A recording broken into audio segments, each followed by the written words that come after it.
மதிப்புக்குரிய ஆசிரியர்களுக்கும் என் அன்புக்குரிய மாணவர்களுக்கும் மதிய வணக்கம். நான் செயற்பாக 5ஆம் வகுப்பு படிக்கிறேன்.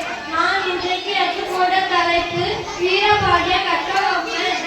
சரித்திரத்தில் விண்களை போல வாழ்ந்த ஒரு சிலரில் வீரபாண்டிய கட்டபொம்மன் முதன்மையானவர்.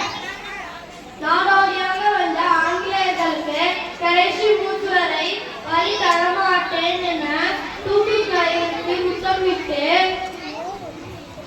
உயிரை பிறந்த மாவீரர் வீரபாண்டிய கட்டபொம்மன்.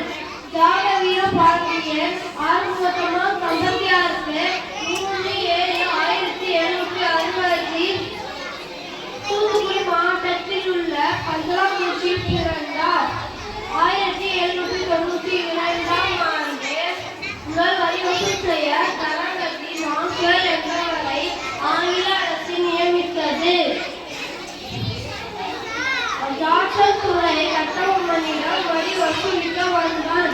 அப்போது கோபத்தில் வீட்டில் இருந்த இவர், எங்களோடு வயலுக்கு வந்தாயா, ஏற்றமிட்டாயா, நீர் பாய்ச்சி நெடுவயலில் நிறைய தந்தாயா, அங்கே கொச்சி விளையாடும் எங்கள் பெண்களுக்கு மஞ்சள் அரிசி கொடுத்தாயா, மாமனா மச்சனா மானம் கேட்டவனே, யாரை கேட்கிற வழி, எவரை கேட்கிற வட்டி என கூறி அவனை வெளியனுப்பினார்.